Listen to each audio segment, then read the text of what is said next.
नमस्कार मित्रों, मेरा नाम विजय कुमार है। तो अभी मेरी इस हिंदी की सीरीज में ओपन एलडीएफ सर्वर की सीरीज में अभी मैं आपको आज बताऊंगा कि हम लोग password policy, global password policy कैसे इम्प्लीमेंट करें एक ओपन एलडीएफ सर्वर पे, और कैसे हम लोग एप्लीकेशन इम्प्लीमेंट करेंगे। तो इसके लिए मैंने 3 वर्चुअल मशीन बनाया है, LDAP1, LDAP2 और RHDS टेस्ट। तो ये जो इसका मैंने सेशन भी ले लिया है, इन तीनों मशीनों का SSH सेशन लिया हुआ है मैंने। तो चलिए शुरू करते हैं। तो कॉन्फ़िगरेशन हम क्या क्या करेंगे मैंने ऑलरेडी नोट करके रखा है। तो सबसे पहले बढ़ते हैं पासवर्ड पॉलिसी की तरफ। तो पासवर्ड पॉलिसी के लिए मैं इस सर्वर पे काम करूँगा, RHEL पे। तो इसके लिए हम लोग इसका slabd.conf फाइल जो है उसको मॉडिफाई करेंगे। तो आप इसमें देख सकते हो कि ये सारी स्कीमा है, डिफ़ॉल्ट स्कीमा। तो इसमें एक स्कीमा ये होनी ज़रूरी है जो कि password policy schema, P policy schema. इसी में सारी एट्रीब्यूट टाइप्स और ऑब्जेक्ट क्लास डिफाइन है। तो उसके बाद दूसरी चीज़, ये जो मॉड्यूल है, module load P policy overlay, इसको बाकी मॉड्यूल हम अनलोड कर देंगे और इसको आप हैश मार्क हटा देंगे तो ये मॉड्यूल हमारा लोड हो जाएगा। इसके बाद हम लोग डिफाइन करेंगे कि ये क्या ओवरले पासवर्ड पॉलिसी यूज़ करेगा, और एक ऑब्जेक्ट क्लास बनाएंगे, एक एंट्री बनाएंगे, CN एंट्री। उस एंट्री में हम लोग ग्लोबल पासवर्ड पॉलिसी इंप्लीमेंट कर देंगे, और जो इंप्लीमेंट करेंगे वो ग्लोबली लागू हो जाएगा। तो इसके लिए ये देखिए, मैंने सिंपली कॉपी पेस्ट कर दिया है। अब आप देख सकते हैं ये CN डिफ़ॉल्ट जो है ये एक एंट्री है। इस एंट्री के लिए हम जो भी पासवर्ड पॉलिसी बनाएंगे वो पासवर्ड पॉलिसी पूरे यूजर LDAP यूजर्स के लिए लागू हो जाएगा। तो ठीक है, मैं यहाँ पे कमेंट दे दे रहा हूँ जिससे पहचान में रहे कि हमने किस फाइल में कहाँ पे क्या चेंज किया है। अच्छा, अब इसको सेव कर देते हैं सिंपली, और इसको टेस्ट करते हैं कि हमारी कॉन्फ़िगरेशन फाइल ओके है कि नहीं। तो कॉन्फ़िग फाइल टेस्टिंग सक्सीड, यानी हमारी कॉन्फ़िगरेशन फाइल ओके है। अब इसको हम लोग टेस्ट करते हैं। पहले हम लोग slabd.d के अंदर का सारा कॉन्फ़िगरेशन रिमूव कर देंगे। रिमूव। अब हम टेस्ट करेंगे और हमारा कॉन्फ़िगरेशन हम दोबारा बना देंगे अपने नए slabd.conf फाइल के साथ। जो कॉन्फ़िगरेशन इसमें वही कॉन्फ़िगरेशन slabd.d में बन जाएगा। तो slab test -f small slabd.conf और कैपिटल F के साथ slabd.d। अच्छी बात है। ओह, बैड कॉन्फ़िगरेशन बता रहा है, एक्स्ट्रा क्रफ्ट आफ्टर ओवरले, मतलब ओवरले के बाद स्पेस नहीं होना चाहिए, मेरी गलती है। तो आप भी ध्यान दीजिएगा, ये मैसेज अगर आता है एरर मैसेज तो आप स्पेस हटा देंगे। स्पेस हट गया। अब दोबारा टेस्ट करता हूँ, टेस्टिंग सक्सीड। अब सिंपली मैं ऑनरशिप चेंज करूँगा slabd.d फोल्डर का, जो कि LDAP होना चाहिए। तो ये हो गया, और अब मैं सर्विस को रिस्टार्ट कर सकता हूँ ताकि ये जो हमने एंट्री की है, कॉन्फ़िगरेशन बनाया है ओपन LDAP में, वो इफेक्ट में आ सके। तो सर्विस स्टार्ट हो गई है, ठीक है। तो अब हम लोग क्या करेंगे कि एक एंट्री बनाएंगे। मैंने आपसे कहा था कि अभी तो पासवर्ड पॉलिसी इम्प्लीमेंट हो गया, मतलब पासवर्ड पॉलिसी एक्सेप्ट करने का, बट एक एंट्री बनानी पड़ेगी, उसमें हमको रिस्पेक्टिव पॉलिसीज डिफाइन करना पड़ेगा, ठीक है। तो ये हम एक फाइल बना लेते हैं, LDIF फाइल, जो मैंने ऑलरेडी बना के रखी है, पी पॉलिसी LDIF।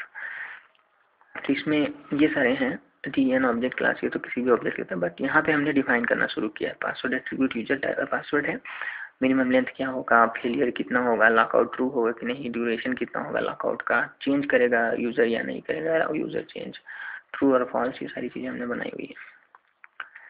तो ये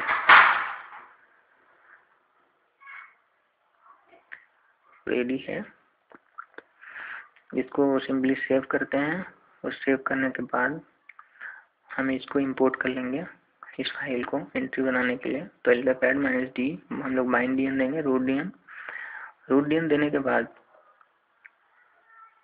पासवर्ड दे देंगे, और फाइल भी डिफाइन करना पड़ेगा कि हम लोग किस फाइल के साथ ये एंट्री बनाएंगे। तो जो हमारी फाइल है वो है ppolicy.ldif।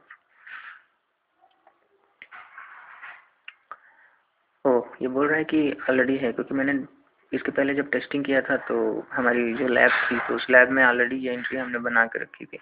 तो ठीक है, हम उस एक बार सर्च करके देख लेते हैं कि वो एंट्री है कि नहीं है।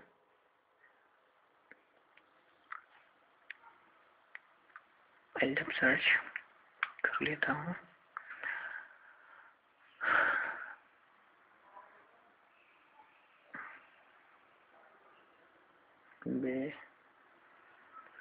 ओह बी नहीं होना चाहिए, एक्स सिंपल ऑथेंटिकेशन के लिए। देखिए तो ये एंट्री तो पहले से बनी हुई है, तो अभी तो हम लोग को ये एंट्री रिमूव करनी पड़ेगी। मतलब मैं रिमूव कर देता हूँ ताकि आपको पता चल पाएगा कि फिर ऐड करना है तो कैसे ऐड करेंगे। तो -XLL कर लेने तो ज़्यादा अच्छा दिखने लग जाता है, वो जो कमेंट्स वगैरह होते हैं हट जाते हैं। तो ज़्यादा कुछ नहीं है, एक दो यू बने हुए हैं, ग्रुप और पीपल, और एक यूनिक्स यूज़र का ग्रुप बना हुआ है, और एक यूज़र है विजय शर्मा, और ये है एक जो हमको बनाना है अभी। तो इसको चलो रिमूव कर देता हूँ ताकि हम लोग दोबारा से नए से बनाएंगे। तो LDAP डिलीट कर देते हैं -v लगा के, cn is equal to default, ou is equal to people, और यही वाली एंट्री जो डिलीट करनी है उसका dn। ऐसे LDAP डिलीट से आप कोई भी एंट्री का dn देकर डिलीट कर सकते हैं। अच्छा हमको फाइंड पासवर्ड भी चाहिए, बिना पासवर्ड के डिलीट नहीं करने देगा, तो रूट dn का क्रेडेंशियल हम लोग देंगे यहाँ पे cn मैनेजर mydomain.com और पासवर्ड। ओके तो ये तो डिलीट हो गया, अभी सर्च करके देख लेता हूँ तो हाँ सच्ची में डिलीट हो गया। ओके अभी क्या करना है कि सर्वर रेडी है, बस हमको पॉलिसी इम्प्लीमेंट करना है। तो ये पॉलिसी के लिए हमने जो फाइल बनाई थी उसी फाइल को ऐड कर दिया, ऐड हो गया। अब क्या करना है, अगर मान लीजिए आपको उस पॉलिसी में कोई पॉलिसी बढ़ानी है या कुछ रिप्लेस करनी है तो ये LDI बनाइए, सिंपल डिफाइन करिए और उसके बाद इंपोर्ट कर लीजिए। तो एक मैंने बनाया है पासवर्ड मैक्स एज, ये वाला जो एट्रीब्यूट टाइप्स है ये उसमें नहीं है, मतलब ये एंट्री उसमें नहीं है डिफॉल्ट में। तो आप यहाँ से मॉडिफाई कर सकते हो, ऐड कर सकते हो, रिप्लेस कर सकते हो। तो जो भी आप दोगे, जो उसी डिफाइन करोगे इस LDI फाइल में, वही चीज़ वहाँ पर हो जाएगी। तो ठीक है, उसको सेव LDAP ऐड कर लेता हूँ।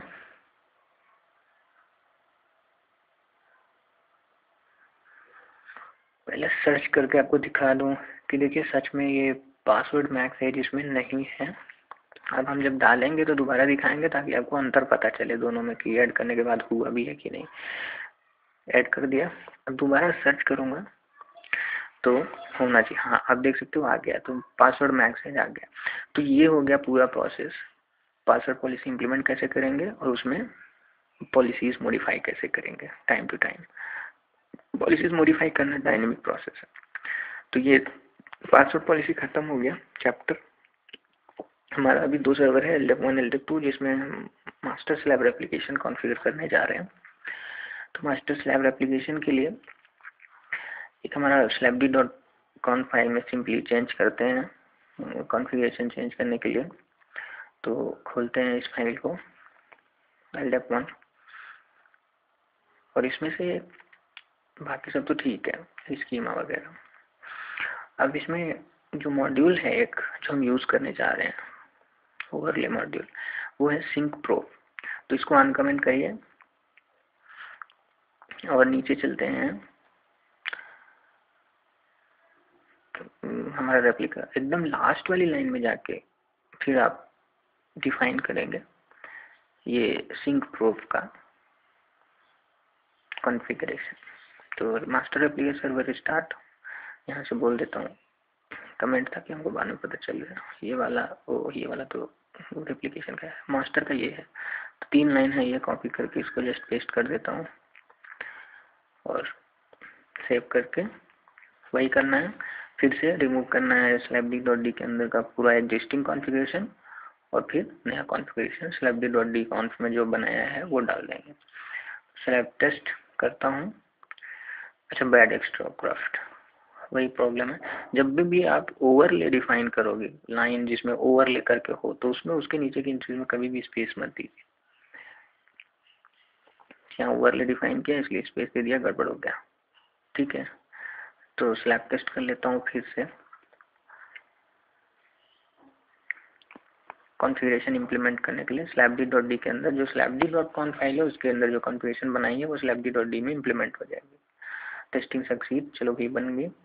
अभी इसका परमिशन ऑनरशिप चेंज कर देता हूँ LDAP में, इस डायरेक्टरी का हो गया। सर्विस रिस्टार्ट कर देता हूँ तो मेरा मास्टर सर्वर एप्लीकेशन के लिए रेडी हो जाएगा और कुछ नहीं करना है। हो गया, ठीक है। तो अभी चलते हैं रेप्लिका सर्वर बनाते हैं। सेम इसके लिए भी सेम चीज़ है, वही एडिट करना है celebrity.conf को, ये एंट्री डालनी है और फिर वही सब कुछ सेम है।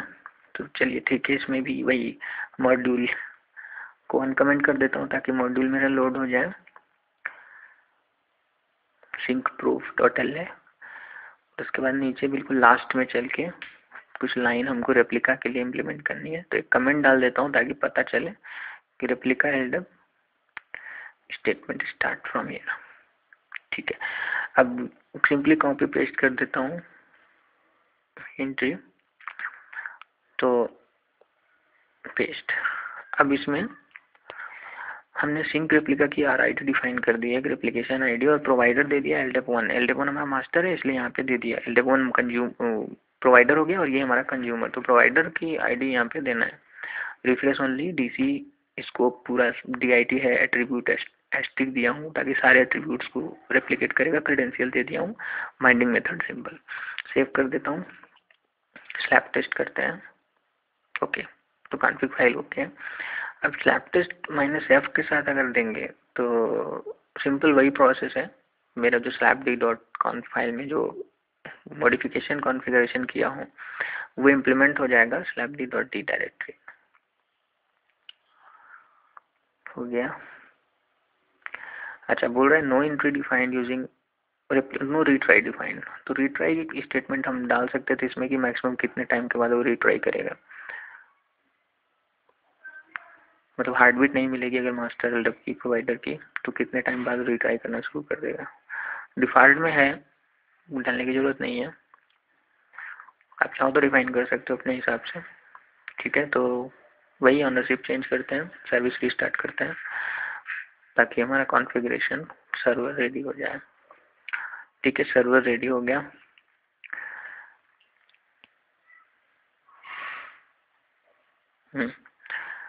सर्विस स्टार्ट हो गया।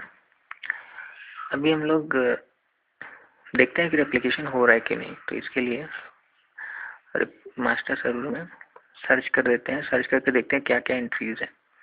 तो LDAP सर्च चलाते हैं -x। तो आप देख सकते हो यहाँ पे एक यूज़र है V शर्मा, तो यही हाँ, ये सारी एंट्रीज जो है ये उसमें भी होनी चाहिए हमारे रेप्लिका में। यूज़र है उसके एक यूज़र है और उसके बाद एक ग्रुप है यूनिक्स यूज़र्स का। ठीक है, अब दूसरे वाले में LDAP सर्च चलाते हैं -x। ठीक है, आ रहा है। तो आप देख सकते हो कि एंट्रीज इसमें है।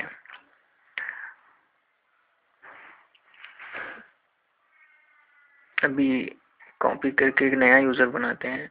जब भी हम मास्टर रेप्लिका कॉन्फ़िगर करते हैं तो मास्टर में ही यूज़र बनाया जाता है, उसकी एंट्री ऑलरेडी उसमें दूसरे वाले में जो रेप्लिका होता है उसमें रेप्लिकेट कर जाती है।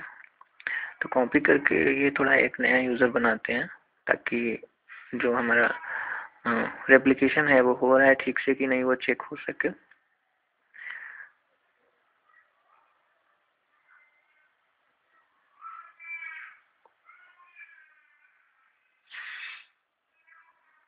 ठीक है, बाकी फालतू के जो एट्रीब्यूट टाइप्स हैं वो हम यहाँ से रिमूव कर देंगे जिनकी हमको ज़रूरत नहीं है।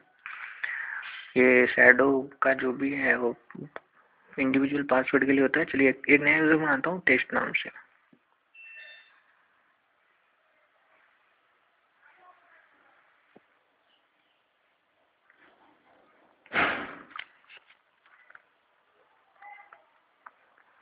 UID दे दिया, UID नंबर दे दिया, SN दे दिया, सरनेम, गिवन नेम दे दिया,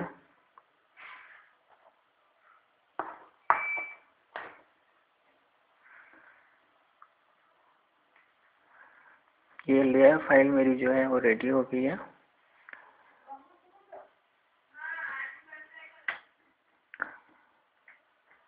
अभी मैं मेरा जो एलडेप ऐड कमांड चला के बाइंड क्रेडेंशियल दे के मैं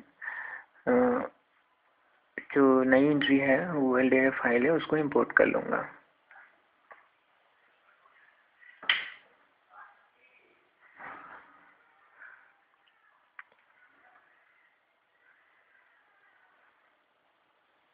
ठीक है, ये एंट्री ऐड हो गई है। तो एलडब सर्च करके देख लेता हूँ कि ये एंट्री रिफ्लेक्ट कर रही है। जी हाँ, रिफ्लेक्ट कर रही है। तो ठीक है, एक यूज़र मैंने नया बनाया है। अब ये यूज़र जो मास्टर एलडब सर्वर में बनाया है वो रेप्लिका सर्वर में आना चाहिए, नहीं आया।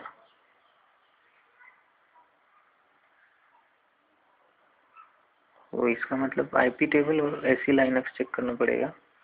Pattern force enforcing, AC Linux में पॉलिसी नहीं है कि वो ओपन एलडब को अलाउ करे, इसीलिए ये हमको रोक रहा है।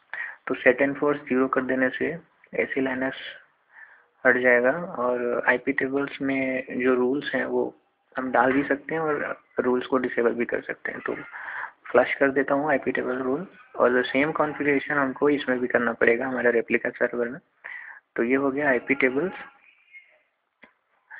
अच्छा, फायरवॉल कैसे कॉन्फ़िगर करेंगे मैं आपको बता देता हूँ। ये है, कस्टमाइज करिए, फॉरवर्डिंग में जाइए और यहाँ पे ऐड करिए। आप किस पोर्ट को अलाउ करेंगे? तो हमारा 389 पोर्ट है। प्रोटोकॉल क्या यूज़ करेंगे? टीसीपी यूज़ कर रहा हूँ और यूडीपी को भी ऐड करते रहा हूँ ताकि हमारा प्रॉब्लम ना हो। तो ऐसे ही फायरवॉल रूल में आप सिंपली ऐड कर सकते हो। सिस्टम कॉन्फ़िग फायरवॉल का ये GUI है। ओके, क्लोज कर देता हूँ, ओके करता हूँ, यस करता हूँ, क्विट। तो हो गया हमारा। अभी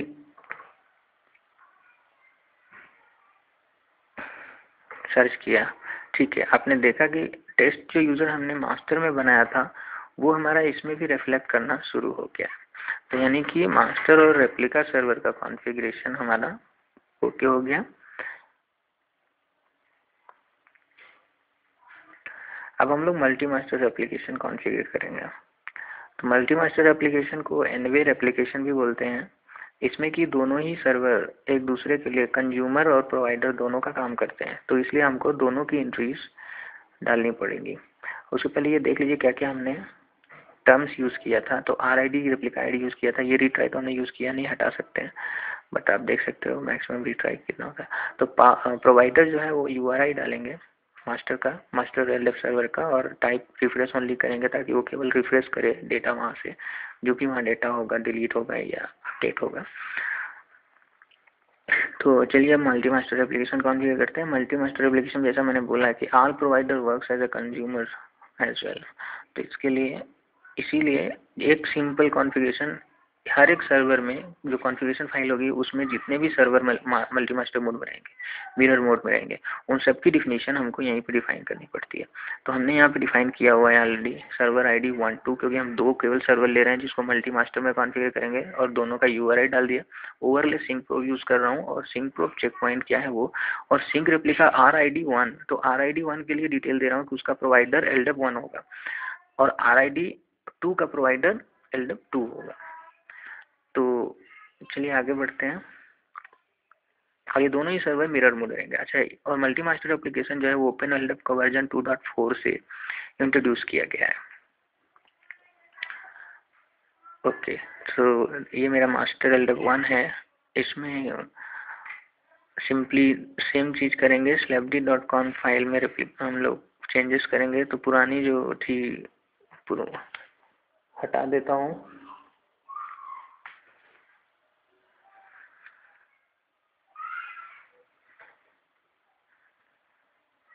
सिंपली पेस्ट कर दूंगा जो लाइंस हमने चाहिए रेप्लिकेशन डिफाइन करने के लिए सर्वर में दोनों। पहले का जो रेप्लिकेशन है वो ठीक है, ये मैं आपको ऑलरेडी बता चुका हूँ। यह URI डिफाइन किया, रिफ्रेश एंड परसिस्ट, टाइप यहाँ हो गया। रेप्लिकेशन में आपने देखा था रिफ्रेश ओनली था, इसमें रिफ्रेश एंड परसिस्ट है। तो स्कीमा चेकिंग को ऑफ कर देता हूँ बस, दोनों के लिए, दोनों ही रिप्लिका आईडी के लिए स्कीमा चेकिंग ऑफ हो जाएगी। रीट्राई मैंने यहाँ डिफाइन किया है 5, 10, 30 इंक्रीजिंग टाइम, पहले 5 सेकंड में देखेगा, फिर 10 सेकंड में देखेगा, फिर 30 सेकंड में देखेगा, and plus LDAP slap test कर लेता हूँ अगेन फिर। तो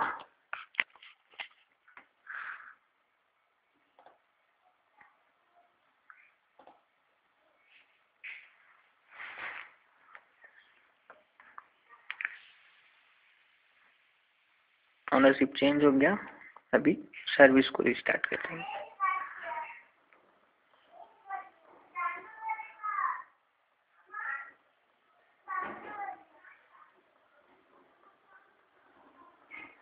ठीक है, सर्विस रिस्टार्ट हो गई। अभी मास्टर एलडेप 1 जो है वो रेडी हो चुका है। मास्टर एलडेप 2 सर्वर रेडी करने के लिए सेम चीज़ हमको करना पड़ेगा जो हमने मास्टर एलडेप 1 में किया था।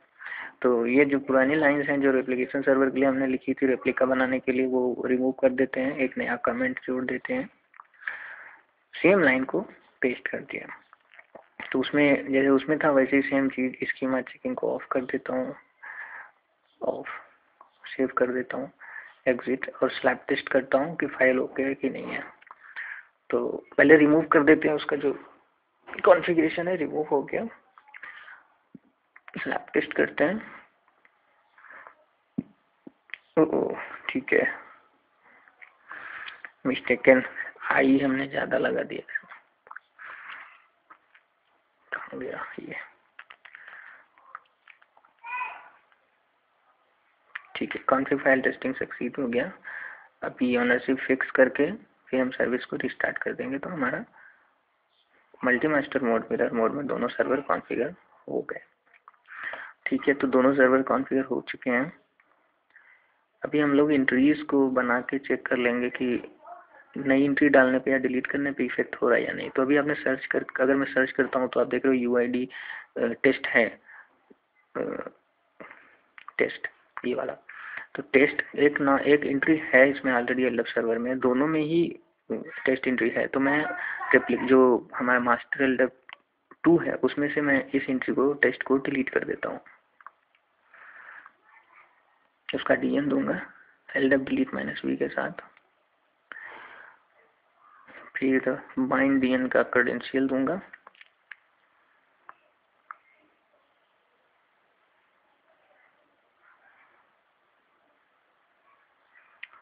इसको डिलीट कर देने से दोनों में रिफ्लेक्ट करेगा।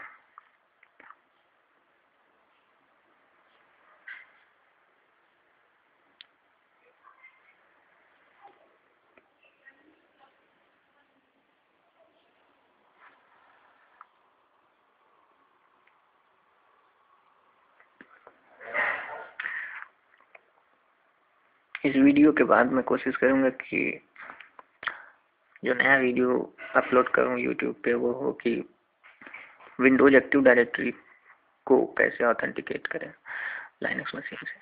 ठीक है, आप देख सकते हो कि वो डिलीट हो गया और दोनों में रिफ्लेक्ट करने लगा, यानी कि मैंने वहाँ से टेस्ट यूज़र को डिलीट किया मास एलडेप 2 से, और वो एलडेप 1 में भी डिलीट हो गया, सर्च करने पे नहीं आ रहा है। तो अब क्या करूँगा कि मैं चलो एलडेप वो टेस्ट यूज़र को दोबारा अब एलडेप 1 में बनाता हूँ, बन गया। अब यही एलडेप 2 में सर्च करने पे आना चाहिए, यस आ गया। इसका मतलब जो हमारा मल्टी मास्टर मोड है वो काम करने लगा है।